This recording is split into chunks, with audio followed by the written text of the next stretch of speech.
Hi అండి. అందరికీ నమస్తే. Welcome back to our channel అమ్మ అభిరుచి. ఇవాళ రెసిపీ వచ్చేసి చికెన్ కర్రీ అండి. సింపుల్ అండ్ టేస్టీగా ఉంటుంది. ఈజీగా కూడా ఉంటుందండి. బ్యాచిలర్స్ కూడా ఈజీగా చేసేయచ్చు. కొత్త వాళ్ళకి కూడా చాలా ఈజీగా ఉంటుంది. నేను చేసే ప్రాసెస్లో నేను వేసే మసాలా వేసి ఒక్కసారి ట్రై చేయండి. చికెన్ కర్రీ అయితే అద్దరిపోతుంది. నాది గ్యారంటీ. వీడియోలోకి అయితే వెళ్ళిపోదాం. ముందుగా చికెన్ అయితే శుభ్రంగా కడుక్కోండి. నీచు వాసన రాకుండా 2 లేదా 3 సార్లు బాగా కడుక్కోండి. కడుక్కున్న చికెన్లో చిటికెడు పసుపు, 1 స్పూన్ కారం, హాఫ్ స్పూన్ సాల్ట్ వేసుకోండి. కావాలంటే 1 స్పూన్ వేసుకోండి. మొత్తం చికెన్కి పట్టించేంత వరకు కలుపుకోవాలండి. ఒక 5 నిమిషాలు అలా చికెన్కి పట్టించుకొని కొంచెం సేపు పక్కన పెట్టుకోండి. వీలైతే లేదు అంటే అప్పటికప్పుడు కలిపిన కూర వండే ముందు కలిపేసుకొని ఉంచేసుకోండి. కానీ వీలైతే ఎక్కువసేపు అలా కలిపేసి ఉంచడానికి ట్రై చేయండి. కావాలంటే ఫ్రిడ్జ్లో కూడా పెట్టుకోవచ్చు. ఇలా కలిపేసుకున్న దానిని పక్కన పెట్టుకోండి. ఈలోపు స్టవ్ మీద గిన్నె పెట్టి ఆయిల్ని అయితే వేసుకోండి. నాన్ వెజ్ కర్రీలకి ఆయిల్ అనేది కొంచెం ఎక్కువ పడుతుంది కాబట్టి చూసుకొని వేయండి. ఇందులోకి 4 చిన్న ఉల్లిపాయలను అయితే తీసుకున్నానండి. వాటిని చిన్న చిన్న ముక్కలుగా కట్ చేసుకున్నాను. అలాగే పచ్చిమిర్చిని కూడా పొడవ చీలికలుగా కట్ చేసుకున్నానండి.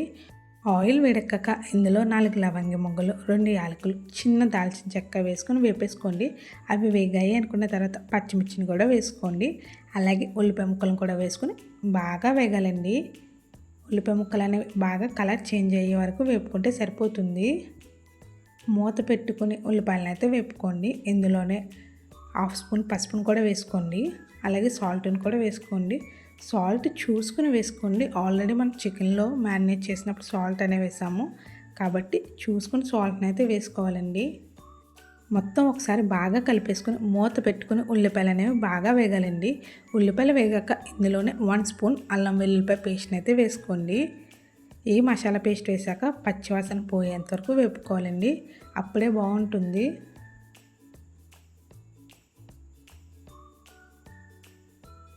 అల్లం వెల్లుల్లిపాయ పేస్ట్ అనేది పచ్చివాసన పోయేంత వరకు వేగనిస్తే సరిపోతుందండి. ఈలోపు కొంచెం మసాలా అయితే ప్రిపేర్ చేసుకోవచ్చండి. నేను వచ్చేసి 2 స్పూన్ల ధనియాలు తీసుకున్నాను.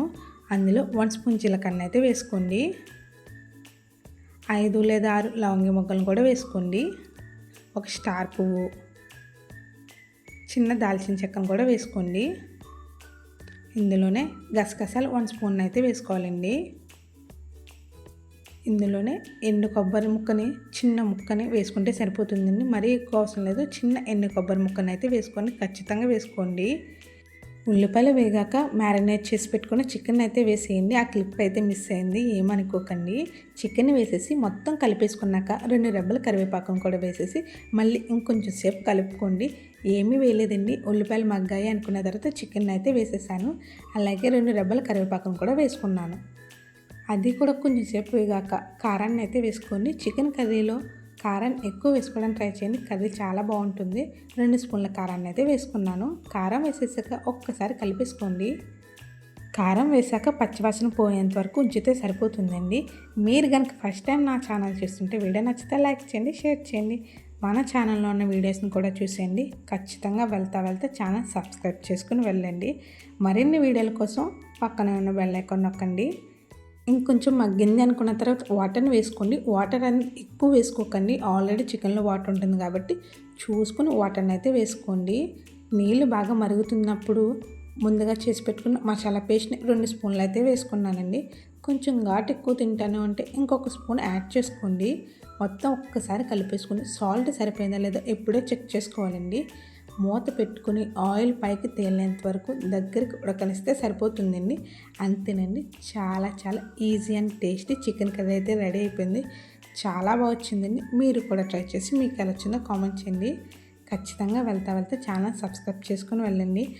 అలాగే మరిన్ని వీడియోల కోసం నా ఛానల్ ఇప్పుడే ఫాలో చేసేయండి. Thanks for watching.